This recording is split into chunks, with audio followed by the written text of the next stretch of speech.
اب ہم آج کے اس لیکچر کے اندر پارٹ 2 کی طرف جا رہے ہیں، اور پارٹ 2 کے اندر بھی میں آپ کو 4 چیزیں ہی بیان کرنے جا رہا ہوں، اور وہ بھی 4 ایسی ہیں کہ جن کو اگر آپ اندر انسٹال کر لیتے ہیں تو کل والا پورشن اور آج والا یہ نسخہ، یہ دونوں چیزیں مل کر آپ کے اندر نفسیاتی طور پر، روحانی طور پر اور باطنی طور پر اتنی مضبوطی اور اتنی طاقت پیدا کر سکتی ہیں۔ آج جس ڈپریشن سے، جس انگزائٹی سے، جس سٹریس سے، جس قسم کے فوبیات سے آپ ڈرتے ہیں اور ان کے سامنے آپ آنکھ نہیں اٹھا پاتے، آپ کے لیے ایک ڈرونا خواب ہوتے ہیں، انہی کی آپ آنکھوں میں آنکھیں ڈال کر انشاءاللہ بات کیا کریں گے، اور آپ اپنے ماضی کو دیکھ کر حیران ہوا کریں گے، کبھی میں ایسے بھی ہوا کرتا تھا، اور زندگی کے راستوں کے اوپر آپ کے لیے بڑی آسانیاں پیدا ہوتی چلی جائیں گی۔ اب یہ نسخہ، یہ فارمولہ کیا ہے؟ میں نے کل کے نسخے کے اندر بتایا تھا کہ یہ اکیلا بھی بہت ہے، اور جب میں نے اسپیچ کا اینڈ کیا تو میرے اپنے لختے جگر نور نظر محمد شہباز نے مجھے کہا کہ پاپا اس 1 گھنٹے کی لیکچر کے اندر اتنا سکون اندر آ گیا ہے، اتنی ٹھنڈ پڑ گئی ہے کہ بڑے بڑے عقدے، بڑے بڑے مسئلے حل ہو گئے ہیں، تو اب آپ نے اس ضمن میں اور کیا کہنا ہے؟ میں نے کہا بیٹے آگے آگے دیکھیے ہوتا ہے کیا۔ چلیے آج ہم چلتے ہیں اس طرف کہ وہ 4 باتیں اور کون سی ہیں کہ جو کل والی 4 کے ساتھ مل جائیں تو ایسے کمال کے نتائج آپ کی لائف کے اندر پیدا کر دیں کہ آپ حیران رہ جائیں، اور آپ نے تو کیا حیران ہونا، دوسرے بھی حیران ہو جائیں گے انشاءاللہ۔ اچھا، ان کو سمجھنے سے پہلے ایک اصول کو سمجھنا بہت ضروری ہے جو اللہ رب العزت کی طرف سے اس کائنات کے اندر ہر جگہ پر رواں دواں ہے، چل رہا ہے۔ وہ اصول کیا ہے؟ وہ ہے اصول خیر کا اصول۔ سمپل سی اس کی ڈیفینیشن سمجھ لیں، پھر میں اس کی آگے تشریح کرتا ہوں۔ اصول خیر کا مطلب یہ ہے کہ اس پوری کائنات کے اندر خیر کا اصول کار فرما ہے، تو لہذا ہر جگہ پر، ہر واقعے کے اندر، ہر حادثے کے اندر بھی کوئی نہ کوئی خیر کا پہلو چھپا ہوا ہے، قطع نظر اس بات کے کہ ہمیں وہ حادثہ بالکل شر دکھائی دے رہا ہو۔ یہ بالکل ایسے ہی ہے جیسے ایک مکان کسی نے بنانا ہوتا ہے نئے سرے سے، تو پہلے پرانا ہو چکا ہوتا ہے، تو مکان کو گرا رہا ہوتا ہے۔ جب وہ گرا رہا ہوتا ہے تو پورے مکان کے اوپر ویرانی ہی ویرانی ہوتی ہے، برا حال، ساری بنی بنائی چھتیں ادھیڑی جا رہی ہوتی ہیں، دیواریں گرائی جا رہی ہوتی ہیں، مٹی اڑ رہی ہے، سب کچھ ہی بے ترتیب ہو گیا۔ اب ایک 2-4 سال کا بچہ اگر اپنی عقل سے یہ سمجھنا چاہے تو وہ کہے گا یہ کیا تماشا ہے جی، بنتا بناتا جو ہے مکان بنا بنایا اس کو گرایا جا رہا ہے، اس میں بھلا کیا بہتری ہو سکتی ہے؟ لیکن جو بندہ اس کو گرا رہا ہے اسے پتا ہے کہ اس میں کیا بہتری ہے آگے چل کر، اور پھر آگے چل کر واقعی بہتری نکل بھی آتی ہے۔ 2-4 مہینوں کے بعد نئے مٹیریل کے ساتھ وہی مکان نئی آب و تاب کے ساتھ جب چمک دمک کر لش پش کرتا ہوا ایک نیا مکان بن جاتا ہے، تب پتا چلتا ہے کہ وہ جو تخریب تھی نا اس وقت کی توڑ پھوڑ، اگر وہ توڑ پھوڑ نہ ہوتی تو یہ تعمیر مارز وجود میں نہیں آ سکتی تھی، یہ تعمیر مارز وجود میں نہیں آ سکتی تھی۔ اس کے لیے ضروری تھا پہلے وہ تخریب ہو۔ اب قرآن مجید کے اندر آپ جانتے ہیں کہ حضرت موسیٰ علیہ السلام اور خضر علیہ السلام کا واقعہ بڑا تفصیل کے ساتھ بیان کیا۔ اس کے اندر کچھ 3 واقعات ایسے ہوتے ہیں کہ جہاں موسیٰ علیہ السلام خدا کے جلیل القدر پیغمبر ہیں، مگر ان کے نالج کے دائرے سے وہ باہر کے واقعات تھے۔ تو حضرت خضر علیہ السلام اللہ کے اذن سے وہ کام کر رہے ہیں، اچھے بڑے کھیلتے کودتے بچے کو قتل کر دیتے ہیں، ایک اچھی بڑی کشتی کے اندر سوراخ کر دیتے ہیں، ایک ایسا شہر جہاں وہ گئے ان کو بھوک لگی ہوئی ہے، تو شہر والوں نے ان کو کھانا تک نہ پوچھا، نہ کوئی صحیح سلوک کیا، اور خضر علیہ السلام دیکھتے ہیں وہاں ایک دیوار گر رہی ہے، خضر علیہ السلام اس کو بنانا شروع کر دیتے ہیں۔ موسیٰ علیہ السلام ہر واقعے پر حیران ہوتے ہیں، اور اینڈ پر پھر خضر علیہ السلام ان کی وضاحت کرتے ہیں کہ یہ تینوں کام میں نے کیوں کیے۔ اس پر حضرت ابو انیس صوفی برکت علی صاحب رحمۃ اللہ علیہ مقالات حکمت میں فرماتے ہیں کہ اگر اس واقعے کے اندر جو حکمتیں تھیں پیچھے پوشیدہ، وہ اللہ تعالیٰ خود قرآن کے اندر بیان نہ کر دیتا تو ہمیں تو قیامت تک سمجھ نہ آتی کہ کیا حکمتیں تھیں. تو یہ اللہ نے بیان کر دی تو ہمیں پتہ چل گیا کہ اچھا اچھے بھلے کھیلتے کودتے بچے کو قتل کرنے کے اندر کیا بینیفٹ تھا. اسی طرح وہ اچھی بھلی کشتی کو اندر سوراخ کر دینے میں، اس کو ایک داغدار کر دینے کے اندر کیا بینیفٹ تھا.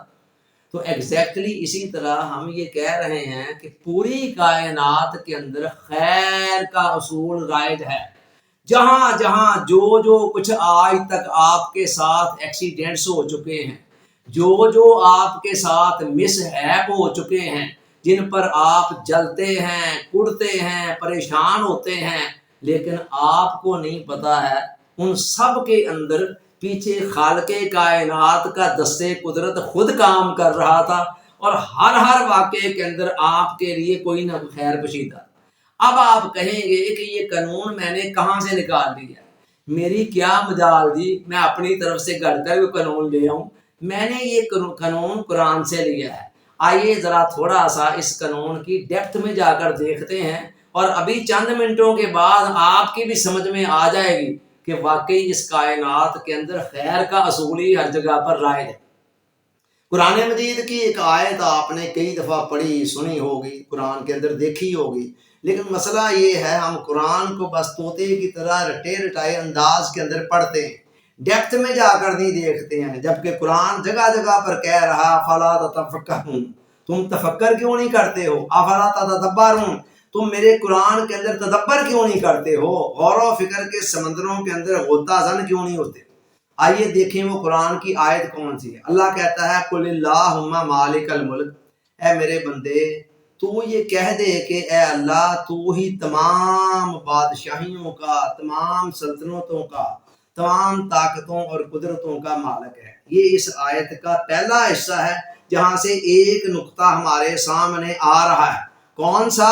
کہ اس کائنات کے اندر جو کچھ بھی ہے اس سب کچھ کا خالق، مالک اور بلا شرکت غیرے اس کے اوپر تصرف رکھنے والا اس کا مالک اللہ ہے.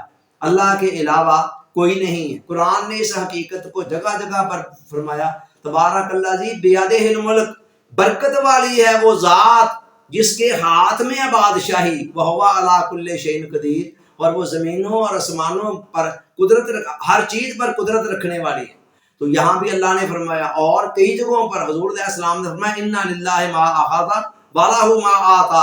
اللہ تعالیٰ جو کچھ کسی بندے سے واپس لیتا ہے وہ بھی اللہ کا ہی ہوتا ہے، بندے کا نہیں ہوتا ہے جو اللہ نے لے لیا. وَلَهُ مَا آتا، اور جو کچھ کسی بندے کو دیتا ہے وہ بھی خدا کا ہی ہوتا ہے جو دیتا ہے. ٹھیک ہے، بندے کا کچھ نہیں ہے.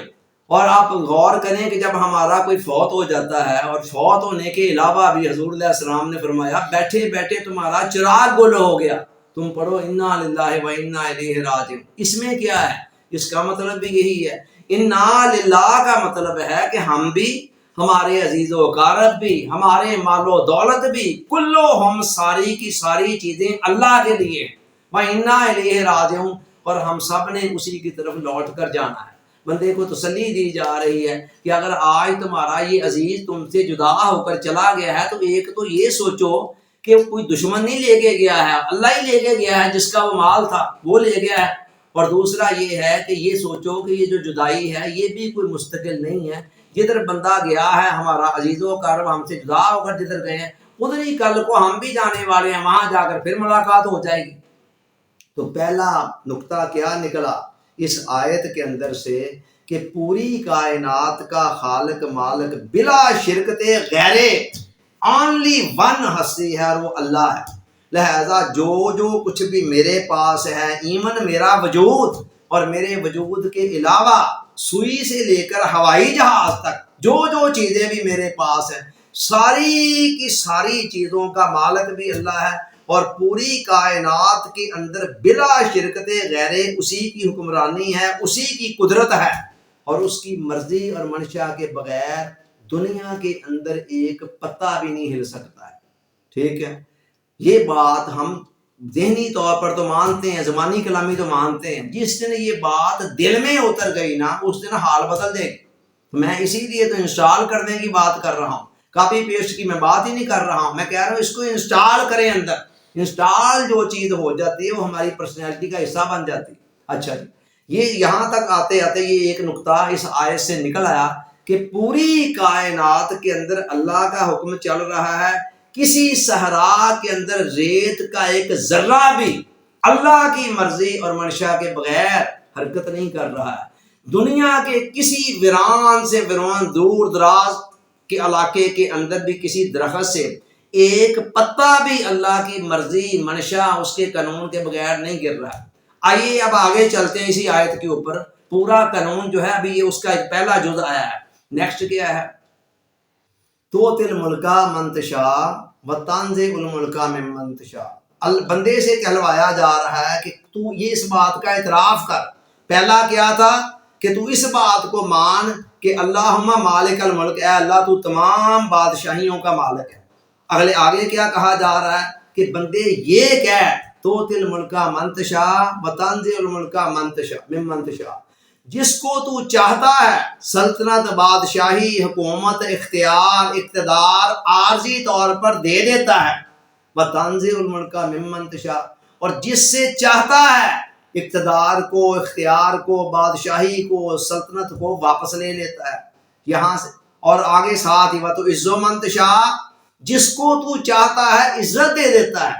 وَتُذِلُّ مَن تَشَاءُ، اور جس سے چاہتا ہے عزت چھین کر اس کو ذلیل کر دیتا ہے، اس کو ذلت دے دیتا ہے۔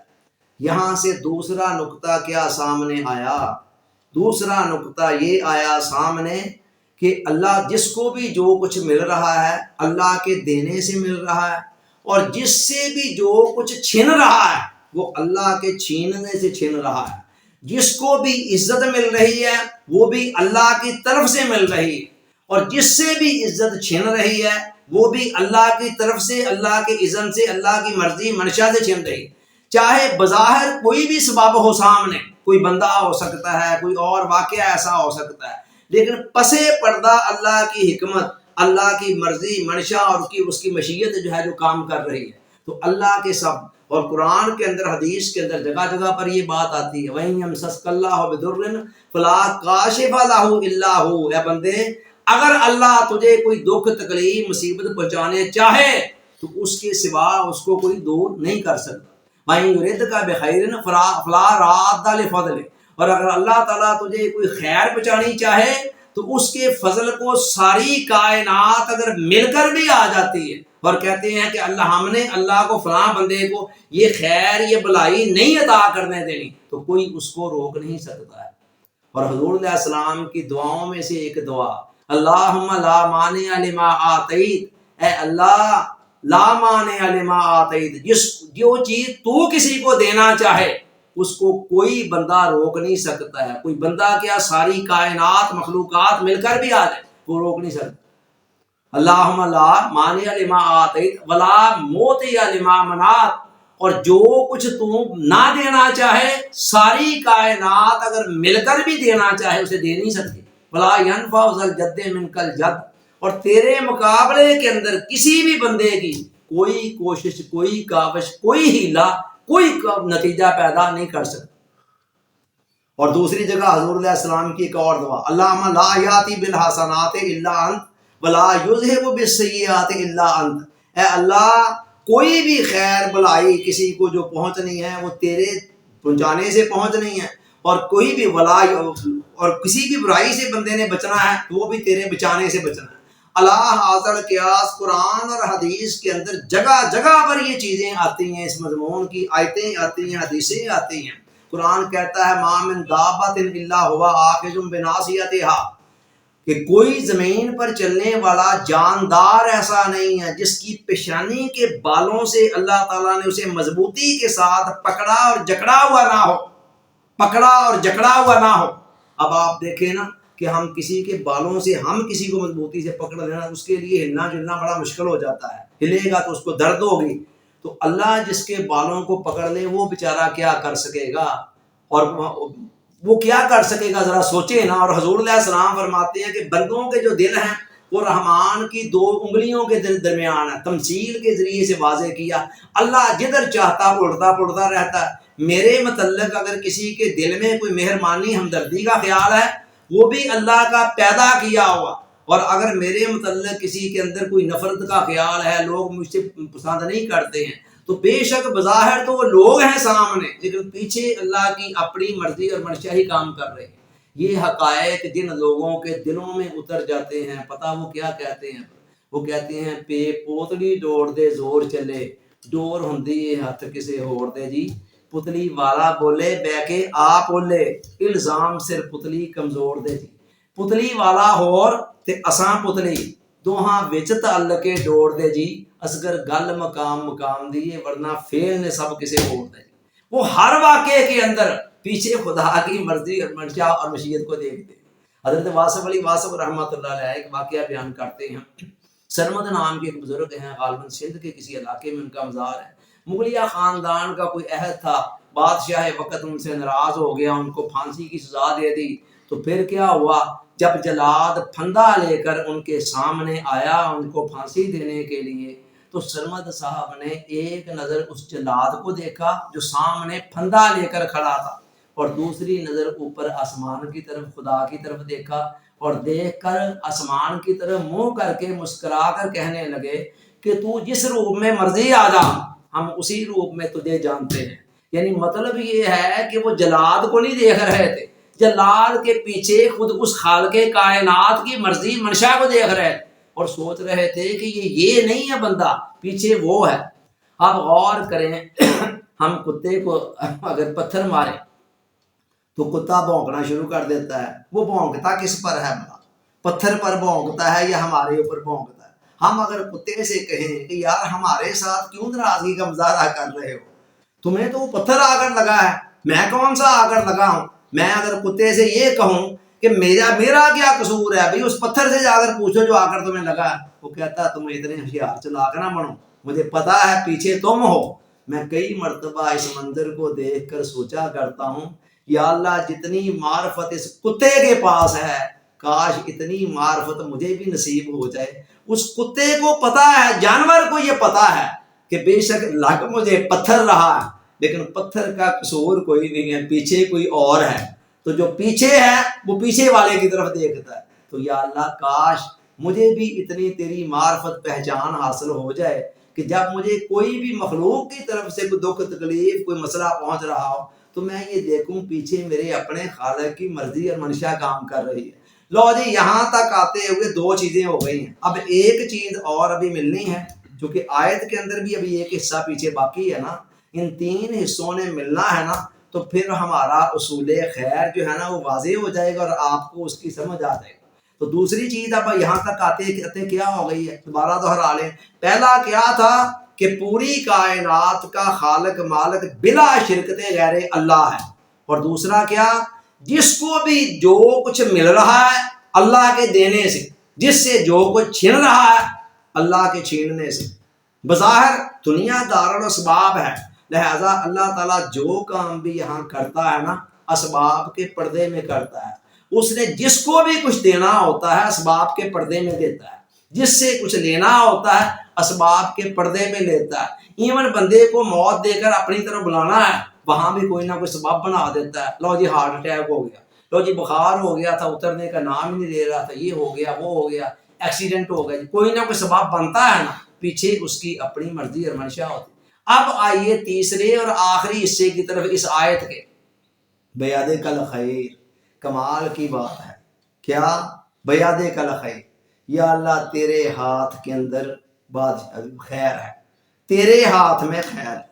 اب تھوڑا سا ذرا رک کر غور کر لیں، جو اسلوب کلام پیچھے سے چلا آ رہا ہے اس اسلوب کلام کا تقاضا یہ تھا کہ اس آیت کے اندر یہ بات ہوتی کہ بیادک الخیر والشر، یا اللہ تیرے ہاتھ میں خیر ہے اور تیرے ہی ہاتھ میں شر ہے۔ کیسے؟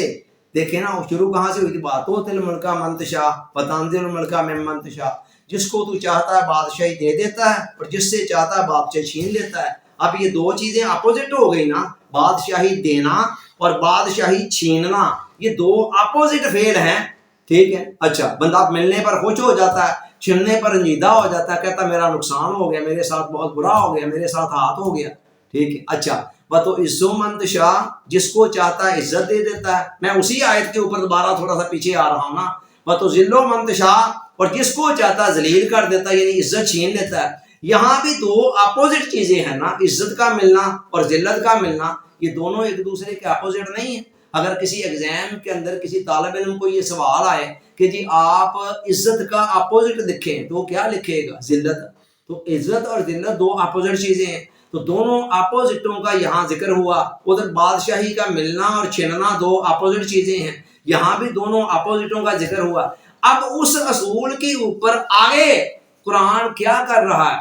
آگے پھر چاہیے یہ تھا کہ اللہ کہتا بیادک الخیر و شر، کہ یہ کہا کرو کہ مالا باری تعالیٰ تیرے ہاتھ کے اندر خیر اور تیرے ہاتھ میں شر ہے، لیکن خدا یہاں پر صرف خیر کی بات کر رہا ہے، کہتا ہے خیر ہی خیر، بس شر کی بات ہی کوئی نہیں کر رہا۔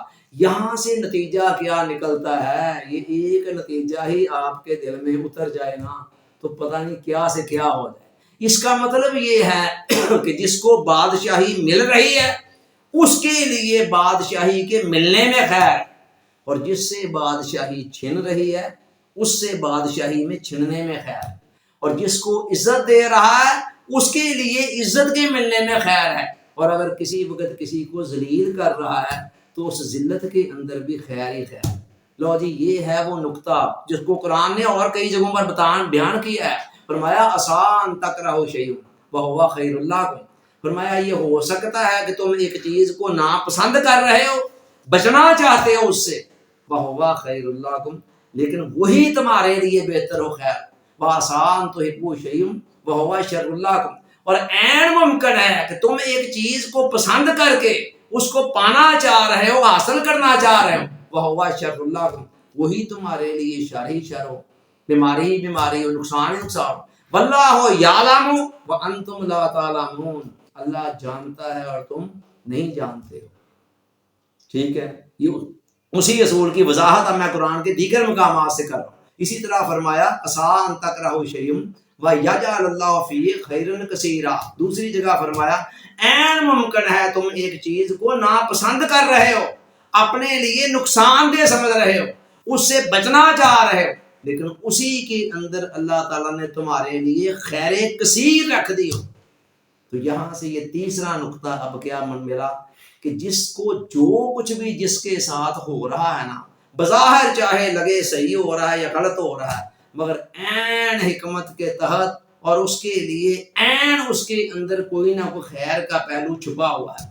اسی لیے اولیاء نے عارف کی تعریف یہ کی، اللہ کا عارف وہ ہوتا ہے کہ جو نہ ملنے میں ملنے کو دیکھے، یعنی اس سے کوئی چیز نہیں اسے مل رہی ہے، اس نے اسٹرگل بھی کی، کوشش کی، نہیں ملی، وہ سمجھے کہ اس چیز کا نہ ملنا ہی میرے لیے ملنا ہے، یعنی وہ نہ ملنے کو اپنے حق میں اسی طرح بہتر سمجھے جیسے وہ ملنے کو بہتر سمجھ رہا ہے۔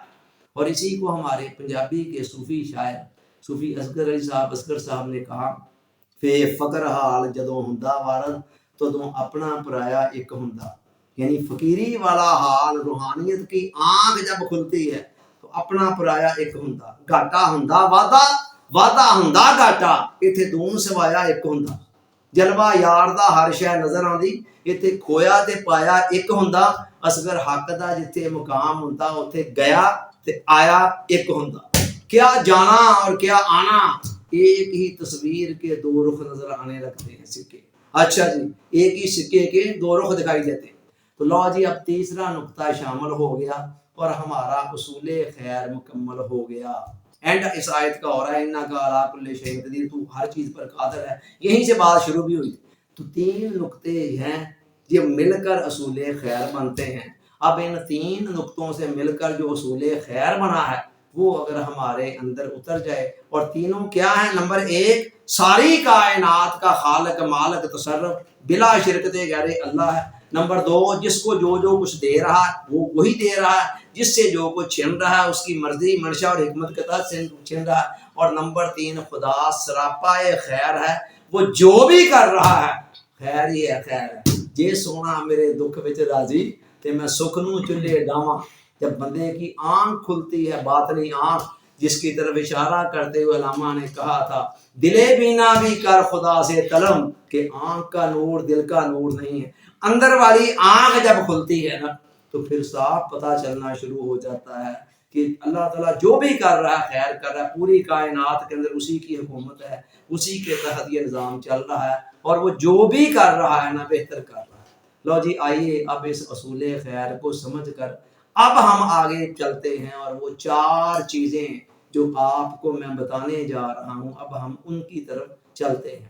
وہ 4 چیزیں یوں سمجھ لیں آپ کے پاس 4 ہتھیار ہیں، جیسے کل والے میں نے کہا تھا ہتھیار ہیں، اور ہتھیار کی قدر و قیمت اسی وقت ہوتی ہے جب کوئی اس سے استعمال کیا جاتا ہے۔ کلاشنکوف آپ کے گھر میں پڑی ہوئی ہے، کوئی چور ڈاکو خدا نہ خاصہ آ جاتے ہیں، اگر وہ استعمال ہی نہیں ہو سکی تو پھر اس کا ہونا یا نہ ہونا ایک برابر ہوتا ہے۔ تو کوئی بھی چیز کی قدر و قیمت جو ہے نا اس کے استعمال پر ہوتی ہے۔ اسی طرح کوئی بھی ہتھیار آپ کے پاس ہے، جب تک آپ اسے استعمال نہیں کریں گے اس کا کوئی نتیجہ، اس کا ہونا نہ ہونا ایک برابر ہوگا۔ تو یہ 4 چیزیں یہ ایسی ہیں کہ اگر سمجھ کے اندر آ گئیں، انسٹال کر لینا آپ نے اندر، تو بے شمار ڈر، خوف، وہم و وسوسوں کے مقابلے میں یہ آپ کی طرف سے کافی ہو جائیں گی، اور ساتھ ہی ساتھ دنیا اور آخرت کی بہت ساری سعادتیں اور بڑھائیاں بھی آپ حاصل کرنے کے قابل ہو جائیں گے۔ اچھا، آگے بڑھنے سے پہلے ایک چیز نوٹ کر لیں کہ خدا نے ہمیں اپنی عبادت کے لیے پیدا کیا ہے، پریشان ہونے کے لیے پیدا نہیں کیا ہے۔ دیکھیں جب بندہ پریشان ہوتا ہے اس وقت کیا عبادت اس نے کیا کرنی ہے؟ جی کر سکتا ہے عبادت بندہ پریشان یکسوئی کے ساتھ؟ اور دنیا کا کام کوئی کیا کرنا ہے؟ وہ تو کہتا ہے میں نے انسان کو اپنی عبادت کے لیے پیدا کیا ہے۔ اس کا مطلب یہ ہے کہ اس کی مرضی اور منشا نہیں ہے کہ میرا بندہ پریشان۔ بندہ پریشان کب ہو رہا ہوتا ہے؟ جب خدا کے کسی قانون کو توڑتا ہے، فطرت کے کسی قانون کو توڑتا ہے، تب وہ ضمیر کا بوجھ جو اس کے پریشان کرتا ہے۔ اور یا پھر اس وقت ہوتا ہے جب کوئی لا علمی، جیسے یہ قانون میں بیان کر رہا ہوں، ان کا بندے کو کوئی علم نہیں ہوتا ہے، تو بندہ اپنی کم علمی، اپنی جہالت یا اپنی لا علمی کی قیمت ادا کر رہا ہوتا ہے پریشانی کی صورت کے اندر۔ اسی لیے نالج کی اتنی زیادہ اہمیت ہے۔ تو اللہ تعالیٰ نے ہمیں پریشان ہونے کے لیے نہیں بھیجا ہے، اپنی عبادت کے لیے بھیجا ہے۔ چلیں جی اب آگے چلتے ہیں۔ بتانا چاہتا ہوں کہ جتنی ہماری پریشانیاں ہیں نا سب کا تعلق ٹوٹلی 3 زمانوں سے ہے، ٹھیک ہے؟ اب میں پریکٹیکلی بتانے جا رہا ہوں ٹیکنیکس کے کیا کیا یوز کرنی ہے، کس پریشانی کو کیسے ہم نے ڈیل کرنا ہے۔ جتنی بھی ہماری زندگی کیا ہے وقت سے عبارت ہے، اور وقت یا زمانہ یہ 3 ہوتے ہیں۔ آپ سب جانتے ہیں کہ ماضی ہے، ایک پریزنٹ ہے حال، اور ایک فیوچر ہے مستقبل۔ تو یہ 3 زمانے ہیں، 3 کے علاوہ چوتھا زمانہ کوئی بھی نہیں ہے۔ جتنی بھی ہماری پریشانیاں ہیں، ٹینشنیں ہیں، الجھنیں ہیں، مسئلے مسائل ہیں، ان سب کا تعلق کسی کا تعلق ماضی کے ساتھ ہوگا، کسی کا تعلق زمانہ حال کے ساتھ ہوگا، اور کسی کا تعلق آنے والے فیوچر کے ساتھ ہوگا۔ تو اب کرنا کیا ہے؟ اب جو 4 نکاتی فارمولہ بتانے جا رہا ہوں ان میں سے ہم نے دیکھنا ہے کس زمانے سے تعلق رکھنے والا مسئلہ ہے، وہاں پر اس کو اپلائی کرنا ہے۔ ان 4 چیزوں میں سے ایک چیز جو ہے نا وہ ماضی کے حوالے سے ہے، ایک مستقبل کے حوالے سے ہے، اور 2 چیزیں زمانہ حال کے حوالے سے۔ تو لہذا جس بھی زمانے کا جو بھی خیال، جو ٹینشن، جو پریشانی آپ کو ستائے گی، آپ آرام سے اس ہتھیار کو لے کر، اس اوزار کو لے کر اس کا مقابلہ کر رہے ہیں۔ چلیں سب سے پہلے شروع کرتے ہیں ماضی سے۔ ماضی کیا ہے؟ ماضی ہماری زندگی کا وہ حصہ ہے جو گزر چکا ہے اور اب اس نے پلٹ کر کبھی بھی نہیں آنا۔ لیکن ہوتا کیا ہے؟ ماضی کے اندر ہم سے کئی غلطیاں، کوتاہیاں، لغزشیں ایسی ہو چکی ہوتی ہیں جن کا کافی ہمیں خمیازہ بھگتنا پڑا ہوتا ہے، اور کئی مرتبہ اس کا خمیازہ زمانہ حال کے اندر بھی بھگت رہے ہوتے ہیں۔ یعنی کوئی ایسی غلطی کوتاہی ہو گئی جس کے نتیجے کے اندر جو نقصان ہوا وہ خالی ماضی تک نہیں رہا ہے، وہ چلتے چلتے حال تک آتا ہے، اور حال کے اندر ہماری زندگی کے اندر کسی نہ کسی شکل کے اندر وہ چل رہا ہوتا ہے۔ یہ ہے ماضی۔ اب ہوتا کیا ہے؟ ہم ماضی کے اندر واپس نہیں جا سکتے۔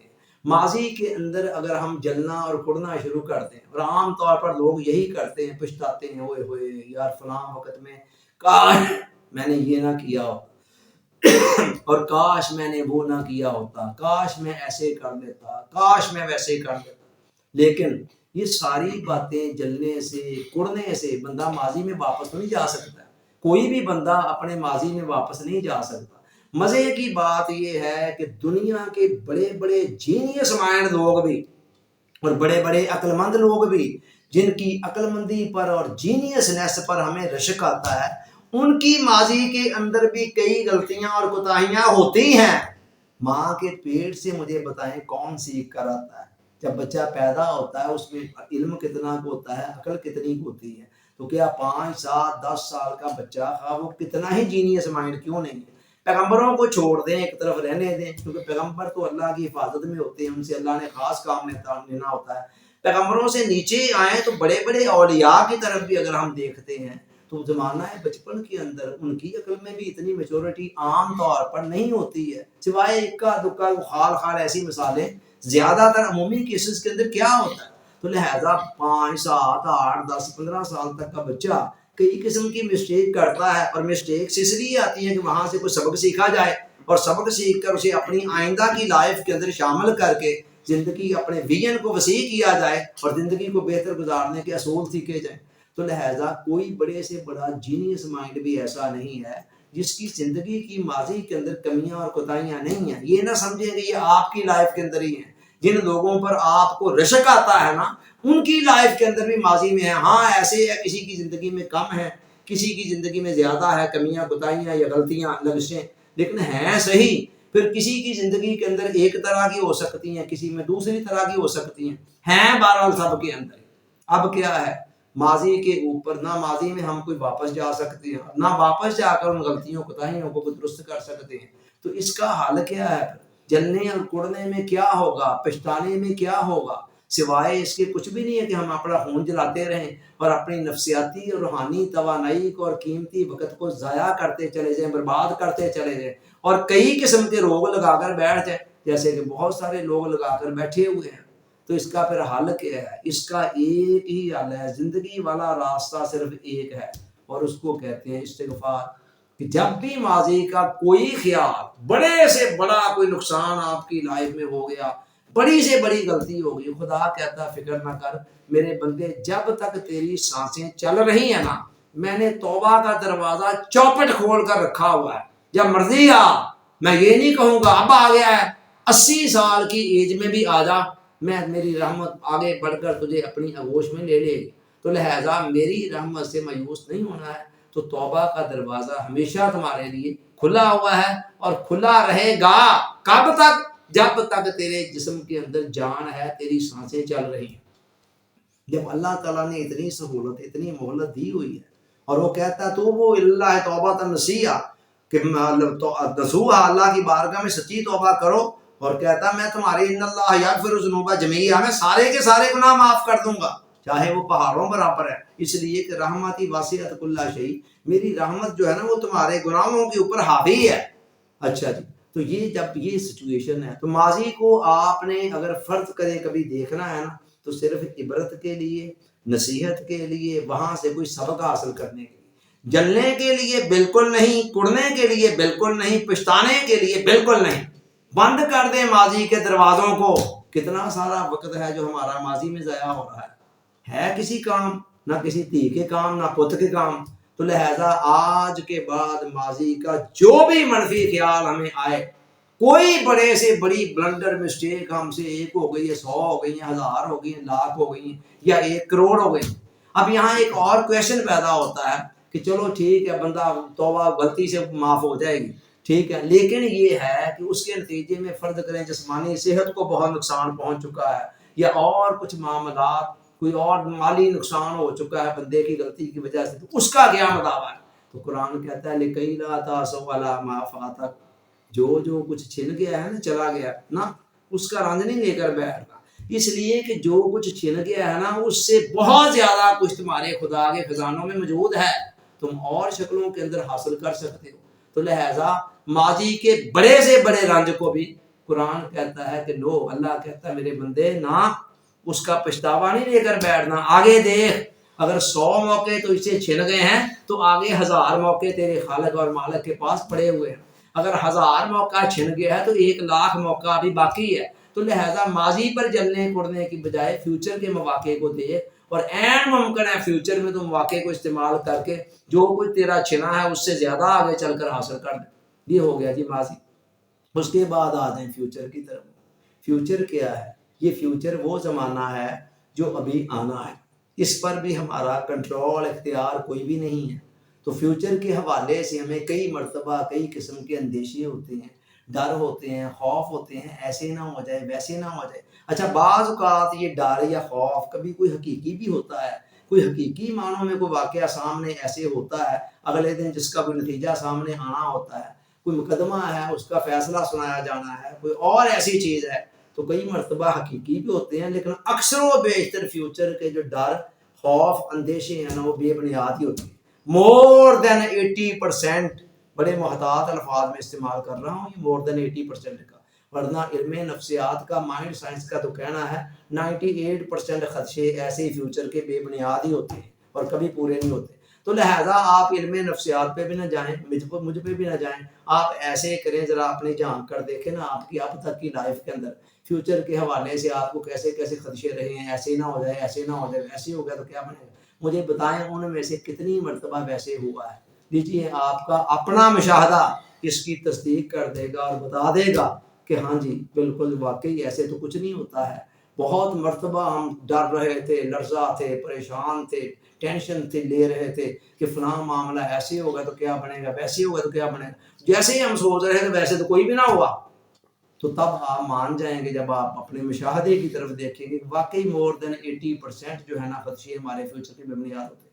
تو فیوچر کا پھر حل کیا ہے؟ استعاذہ، اللہ کی پناہ میں آ جانا، ٹھیک ہے، استعاذہ اللہ کی پناہ میں آ جانا۔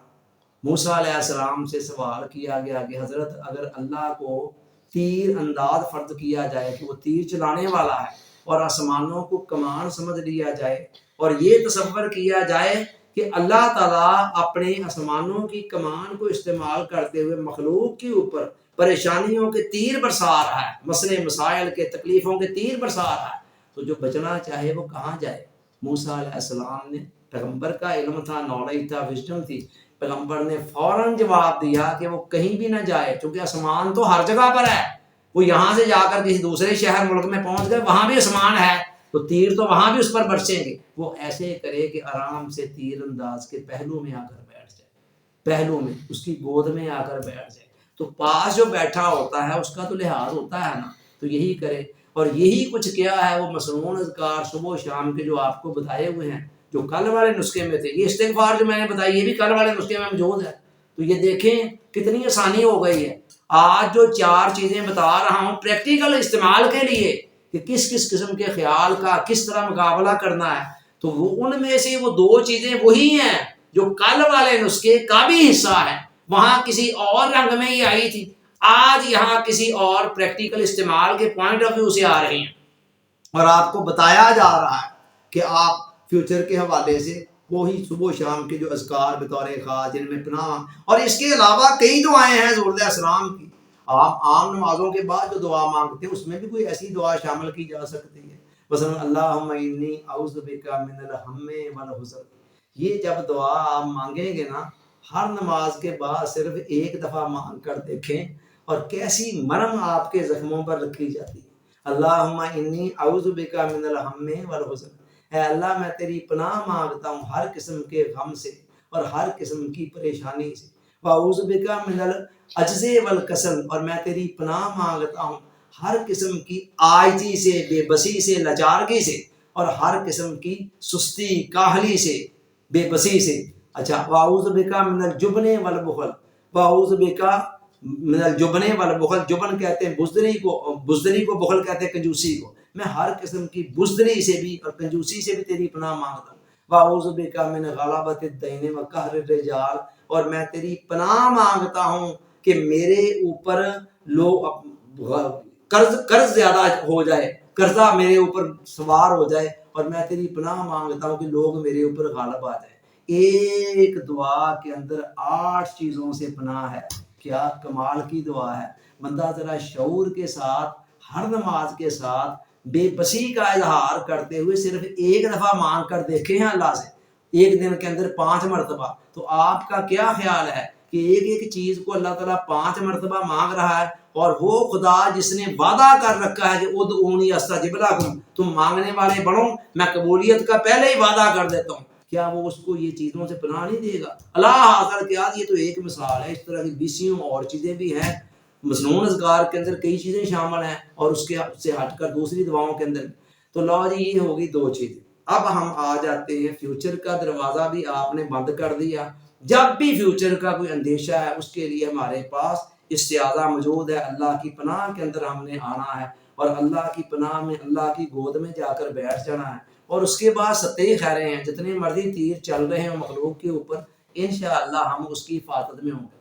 یہ جو ماضی اور مستقبل ہے نا، مولانا روم نے ان کو پردہ قرار دیا۔ خدا اور بندے کے درمیان سب سے بڑا حجاب یہ ہے، ماضی و مستقبل پردہ ہے خدا۔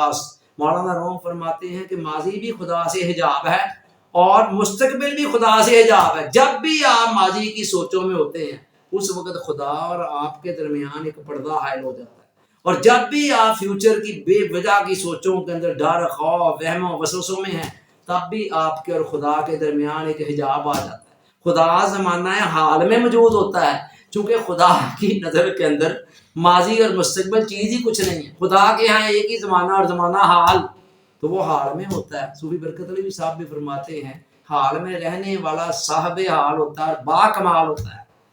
تو لو جی، ہم نے ماضی اور مستقبل کے دروازے بند کر دیے، ہم حال میں آ گئے۔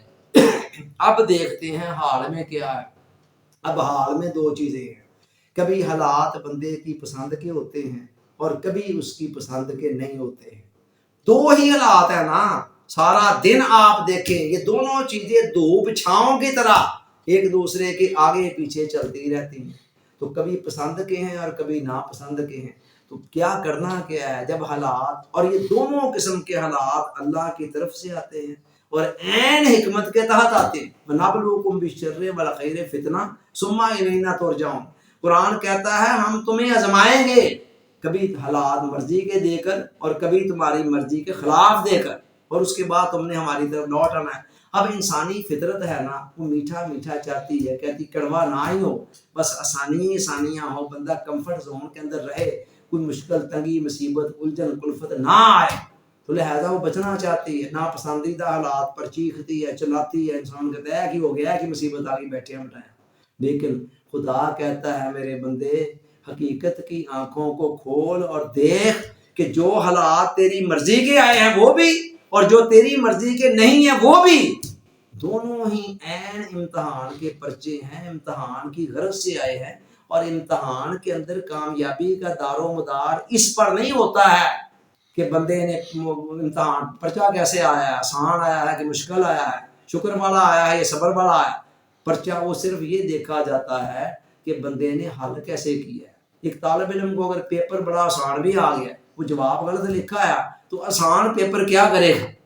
وہ جواب ہی جب غلط ہے تو نمبر 0 ہی ہے نا۔ اور دوسری طرف ایک بچے کو، طالب علم کو پیپر مشکل آ گیا ہے، لیکن جواب اس نے صحیح لکھ دیا ہے، تو مشکل سوال کا آنا اس کا کیا بگاڑ گیا؟ تو لہٰذا اصل چیز یہ نہیں ہے کہ آپ کی مرضی کے حالات آ رہے ہیں یا آپ کی مرضی کے خلاف آ رہے ہیں۔ اصل چیز یہ ہے کہ یہ پیپر جو آ رہا ہے آپ اسے حل کیسے کر رہے ہیں۔ تو ناپسندیدہ حالات کا علاج کیا ہے؟ صبر، اور پسندیدہ حالات کا حل کیا ہے؟ شکر۔ حضور علیہ السلام نے فرمایا عجب لامر المومن، مومن کا حال بڑا عجیب ہے، ان امرہ کلہ لہ خیر، اسے پیش آنے والا ہر واقعی اس کے لیے خیر ہے۔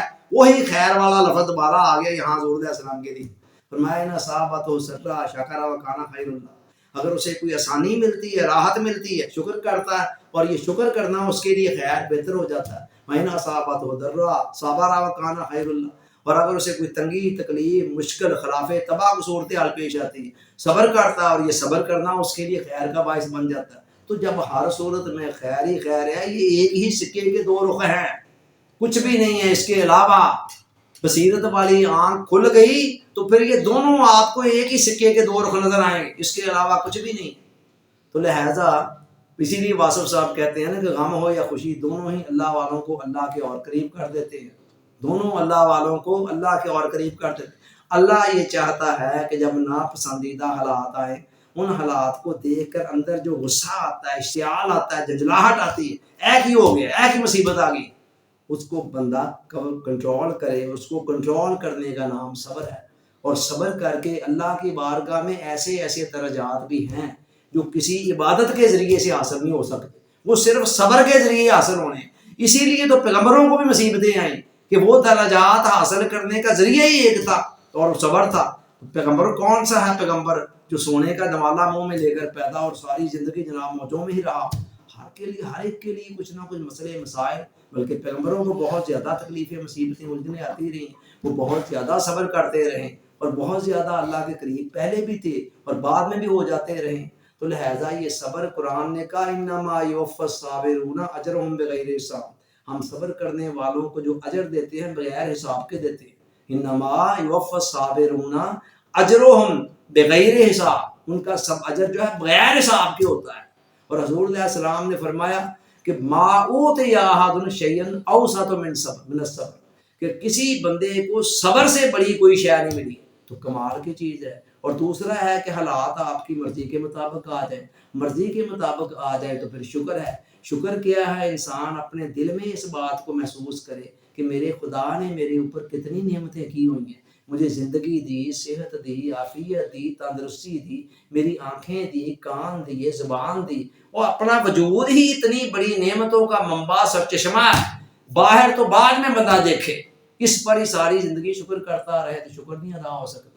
تو بندہ دل میں کبھی شکر کرے، کبھی زبان سے شکر کرے، تو جب بھی اسی طرح سارا دن جب بھی وہ پسندیدہ حالات پیش آئے، مرضی کے مطابق سچویشن آ گئی، تو وہاں پر شکر کرے۔ اب آنی کسی نہ کسی ذریعے سے ہوتی ہے، لیکن پیچھے خالق کائنات مالک کائنات، اب یہ سپیچ کیا ہے؟ میرے ذریعے سے آپ تک پہنچ رہی ہے نا، لیکن یہ آپ کا مہربان خدا خود آپ کو ان باتوں کا پتہ لگوانا چاہتا تھا، اس نے مجھے پکڑ کر آپ کے سامنے بٹھا دیا۔ تو اسلام یہ کہتا ہے کہ جو کچھ بھی آپ کو مل رہا ہے وما بکم من نعمت فمن اللہ، جو نعمت بھی آپ کے پاس ہے وہ اللہ کی طرف سے۔ لیکن اتنا ہے کہ اسلام یہ بھی کہتا ہے کہ جس ذریعے سے مل رہی ہے نا، اس ذریعے کی قدر کرنا یہ بھی خدا کی قدر کرنے کے مترادف ہے۔ حضور علیہ السلام نے فرمایا من لم یشکر الناس لم یشکر اللہ، کہ جو بندوں کا شکریہ ادا نہیں کر سکتا ہے وہ خدا کا بھی نہیں کر سکتا ہے۔ نہ تو ہم نے ایسے کرنا ہے کہ بندوں کو ویسے ہی کچھ بھی نہیں ہو، ٹھیک ہے کوئی بندہ ہمارے ساتھ کوئی نیکی بھلائی کرتا ہے، وہ بھائی یہ تو اللہ کی مرضی سے ہو رہی ہے، تیرا کس لیے شکریہ ادا کرے، یہ بھی نہیں کرنا۔ اور یہ بھی نہیں کرنا ہے کہ بندوں کے ذریعے چیز مل رہی ہے اور سمجھنے کہ یہ بندے ہی دے رہے ہیں، نہیں، پیچھے دینے والا خدا ہی ہے۔ تو لہٰذا اس بات کو سمجھ لیا جائے، صبر اور شکر 24 آورز کی عبادت ہے۔ باقی ساری عبادتیں وقتی ہیں، نماز آپ ہر وقت نہیں پڑھ سکتے، روزہ آپ ہر وقت نہیں رکھ سکتے، حج آپ ہر وقت نہیں کر سکتے، زکوٰۃ ہر وقت نہیں کر سکتے، مگر صبر اور شکر 24 آورز کی عبادت۔ کیسے؟ ہر وقت یا تو آپ کی پسندیدہ صورتحال ہے یا پھر آپ کے مرضی کے مطابق صورتحال نہیں ہے، جو بھی ہے دونوں میں سے اس کو اپنا لیں۔ اور یہ شکر اتنی بڑی چیز ہے کہ روہانڈا بائرن ہمارے عہد کی مصنفہ ہے، یہ اس کی پوری کتاب ہے دی میجک، اتنی موٹی کتاب ہے یہ 200-300 صفحات کی، اور ٹاپک کیا ہے؟ دی میجک۔ وہ کہتی ایک شکر گزاری اگر آپ کے مزاج کا حصہ بن جائے نا تو آپ کی زندگی کے اندر ایسے ایسے حیرت انگیز یہ نتائج پیدا کر سکتی ہے۔ میریکل میں جادو، دی میجک جادو رکھا ہے اس کا کتاب کا نام، کہ جادو والے اثرات آ جائیں گے۔ روہانڈا بائرن ایک بات کر رہی ہے، اب آپ یہ دیکھیں کہ ہم آپ کو جو پیکج جو فارمولہ دے رہے ہیں یہ جسٹ اس کا شکر گزاری اس کا ایک حصہ ہے۔ کہنے کا مطلب یہ ہے کہ یہ شکر گزاری اتنی بڑی چیز ہے۔ تو یہ ہے جی وہ 4 نکات پر مشتمل نسخہ کہ جس کو اگر آپ انسٹال کر لیں ہر قسم کی سچویشن کے اندر اور ہر قسم کے وہموں، وسوسوں، منفی تخریبی سوچوں، 4 وہ پہلے والے کل والے جو پوائنٹ تھے وہ، اور 4 یہ اگر کہیں آپ کے اندر انسٹال ہو جاتے ہیں نا تو ایسے ایسے نتائج پیدا کر سکتے ہیں کہ ہر قسم کی سچویشن کو فیس کرنا آپ کے لیے بالکل آسان ہو سکتا ہے، اور ہر قسم کے اپنے اندر آنے والے ڈر کو، خوف کو، پچھتاووں کو، وہموں کو، وسوسوں کو مینج کرنا آسان ہو جاتا ہے۔ آپ نے پنجابی کے اندر سنا ہوگا نالے خا خرمانیاں نالے پن بدام، اور یہ نسخے کے اندر بھی یہی کچھ ہے۔ ایک طرف تو یہ نسخہ اگر آپ کی لائف کے اندر آ جائے تو کرے گا کیا؟ یہ کل والا اور اب میں کمبائنڈ بات کر رہا ہوں دونوں، کریں گے کیا؟ ہر قسم کے وہموں، وسوسوں، پریشانیوں، ٹینشنوں، پچھتاووں سے، الجھنوں سے، کلفتوں سے وغیرہ وغیرہ سے آپ کی جان چھڑا دیں گے. زندگی بہت آسان ہو جائے گی، مزیدار بن جائے گی، خوشگوار ہو جائے گی.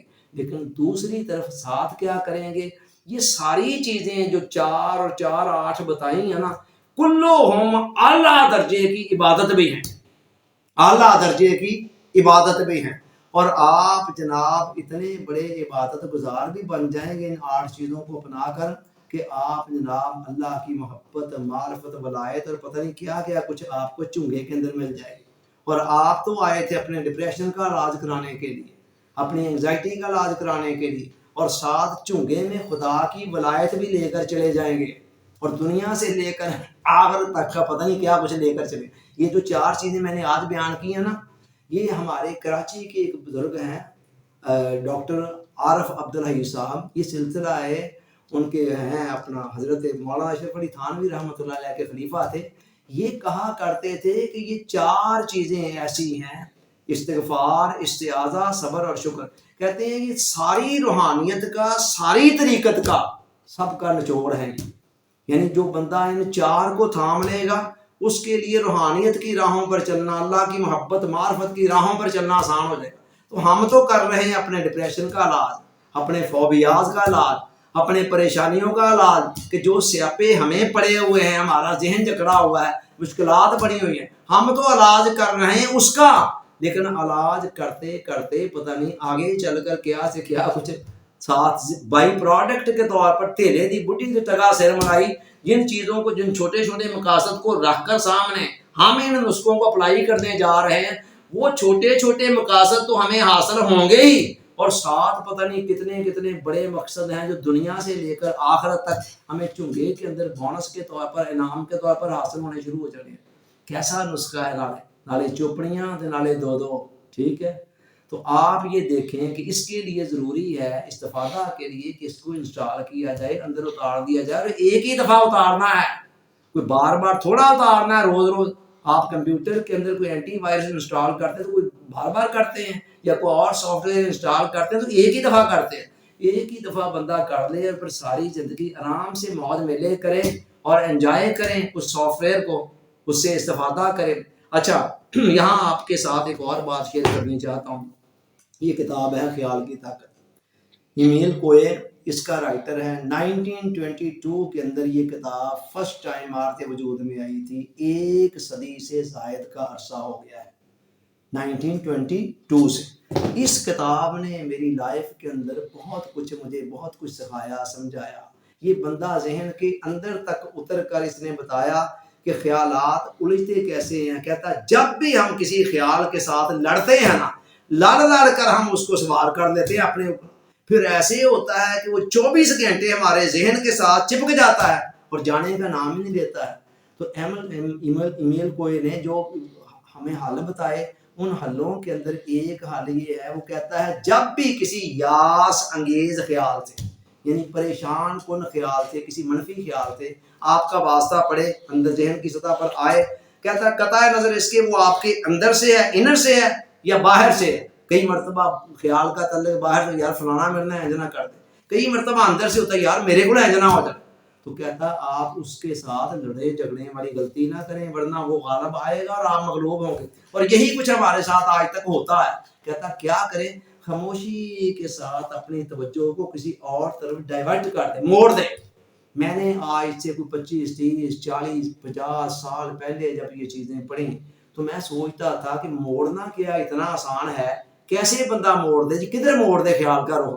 تو آج اللہ کا شکر ہے اس کتاب کے چھپنے کے 1 صدی بعد یہ خاکسار آپ کو جو نسخہ دے رہا ہے، اس میں اب آپ کے پاس یہ ایمیل کوئی والی بات جو ہے نا، بڑی آسانی کے ساتھ آپ اس کو امپلیمنٹ کر سکتے ہیں کہ جب بھی اب کسی خیال نے آنا ہے، آپ نے اس سے لڑنے نہیں بیٹھنا، نہ اس سے پریشان ہونے بیٹھنا، نہ اس سے مغلوب ہونے بیٹھنا ہے. خاموشی کے ساتھ بس اس انسٹال کیے ہوئے فارمولے کی طرف دھیان کریں.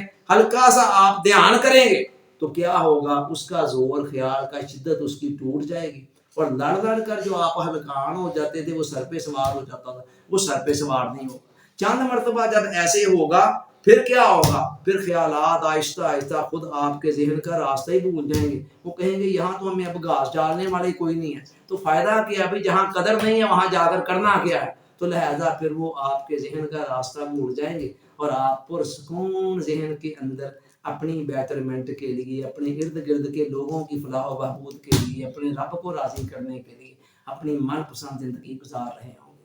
1 گھنٹہ ہمارا پورا ہو گیا ہے. اللہ تعالیٰ مجھے بھی آپ سب کو یاد رکھنے عمل کی توفیق عطا فرمائے. آمین ثم آمین. Thank you very much. خوش رہیں، سلامت رہیں، آباد رہیں.